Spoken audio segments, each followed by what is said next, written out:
The Old Waterhouse. Over the health. There was an ancient crumbling waterhouse where the entire estate's water system was managed. Believe me, we thought it was a miracle how anything that old and manky could keep and pump out any water, but it did. It was made with bricks, with a black slate roof and iron doors, although at the time of this incident, it was just a shadow of its former self, and didn't have any doors. The windows were all smashed in by generations of kids throwing rocks and stones at them. It was there where my mama and her siblings were kids played over the heath, and they all told us it spooked them and their mates as it did us. It was a really hot day one summer, in the school holidays. The older boys were at home for some reason and all the younger cousins, me included, were being little brats, so the boys said they would take us all blackberry picking to keep us quiet. Mama agreed gratefully. The boys were really responsible and mature at 16, 17, and 18. They babysat for us younger kids all the time, so we all knew the rules of staying close to the boys and doing what they told us, and so, a half hour later everyone had their fruit buckets and we were off. There were 5 of us younger kids. We were all really excited as blackberry picking was a great family favorite activity and our Gran's blackberry pies were the best. Gran's house led directly onto the back of the heath. There was a fence with a gap at the end. One of my older cousins passed me through to the other, then lifted my tiny wheelchair over the fence. The other kids were through in seconds and we were away again. On our way to our destination, the older boys told us spooky stories, as they always did, half because they liked scaring us, and a half because we all used to beg them to. There was nothing more terrifying than a story from my cousins H or B. They were masters and so believable. We loved it. We all stopped talking when we came to the Waterhouse.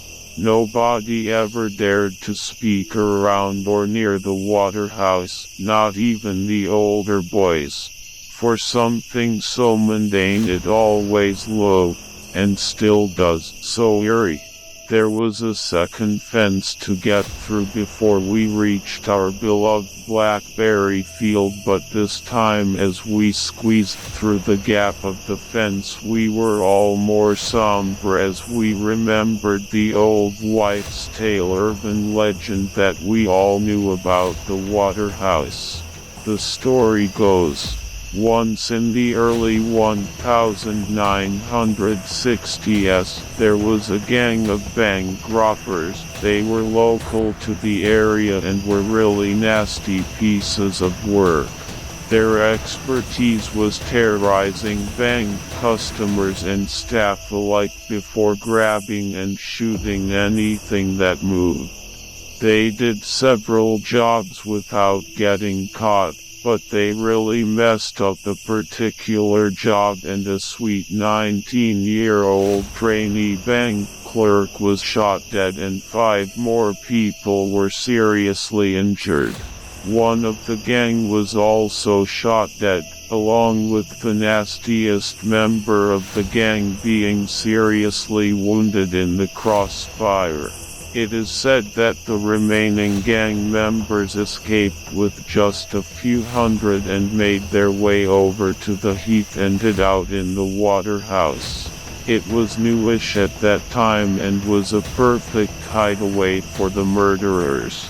There was a lot of contention and stress between the remaining gang. Months Although it was never proven how, the bodies of all three of the remaining gang members were discovered rotting away in the Waterhouse 6 months later. A few years after the weird stuff and creepy noises started occurring near and around the Waterhouse, mysterious hairy figures were glimpsed moving stealthily amongst the pipes and wires. A dank, moldy, rotten smell like aging river weeds was always smelled around the area of the Waterhouse, and eerie wails and menacing murmurs could be heard day and night. In the late 70s, there was a spate of mysterious deaths of homeless people who would shelter over the heath not too far from the Waterhouse. There was nothing to ever link the deaths to the Waterhouse, but the locals soon started giving the Waterhouse and surrounding area wide berth because of the creepy history and dark reputation, and that left the Waterhouse abandoned and in disrepair. That's what we knew of the Waterhouse's dark history. That is why we were so wary and anxious to get away from it as quickly as possible. When we were all through the gap in the fence further away from the Waterhouse, us younger cousins built up enough courage to glance over at the building of ill repute. Before being rounded up by the older boys, put me in my wheelchair again, and we set off to the blackberry field. We soon arrived at the field, where some other local kids we knew were already there, and we spent a nice afternoon picking and eating the juicy sweet blackberries and splashing in the river, and soon the sun was getting low and it was time for home. Our journey home was much like the one there. We were still bantering, laughing, and the older boys were still winding us up slightly, but being as it was getting later we were feeling wearier and slightly subdued. When we reached the fence before the Waterhouse, the air felt slightly too close, like before a thunderstorm.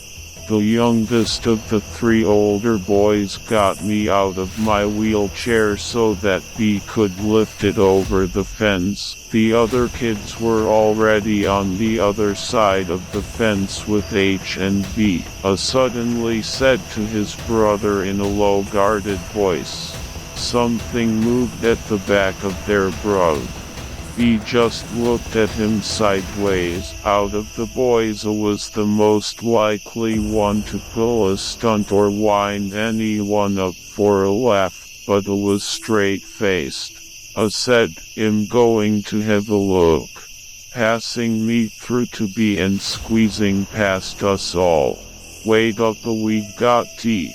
Having put me in my wheelchair, B had moved forward towards his brother when we all heard a shriek out in horror and disgust, and the two boys moved back quickly. H, having already taken me out of my wheelchair again, had told everyone to run, and we did.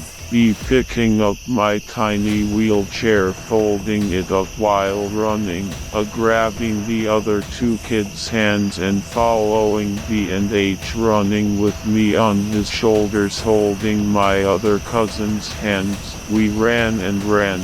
I kept saying, "Don't look back. Don't look back." I did but saw nothing. We didn't stop till we got to the fence which leads back to the road on the estate, and we could actually see civilization again. We were all completely exhausted, especially the older boys. Before we slipped through the fence to the road, B, holding himself up by the railings, asked, "What did you see, eh?" "Why, yellow eyes, H hairy face." All of us younger kids began to panic and scream, and H had to calm us all down. He said that we were safe and it would be alright, but we all wanted to get as far away from the Waterhouse as possible. When we got home we all looked bedraggled and slightly nervy. Mama and my auntie noticed this and asked the boys what was wrong. H just said that we just got spooked by an old drunk man in the bushes looking for golf balls to sell, and as that was quite commonplace over the heath, Mama and my auntie just gave us kids a pep talk and hugged us. We never did tell my mama or my auntie the truth about the yellow eyes and hairy face or find out what it actually was, but us kids didn't go near the Waterhouse for a long time after.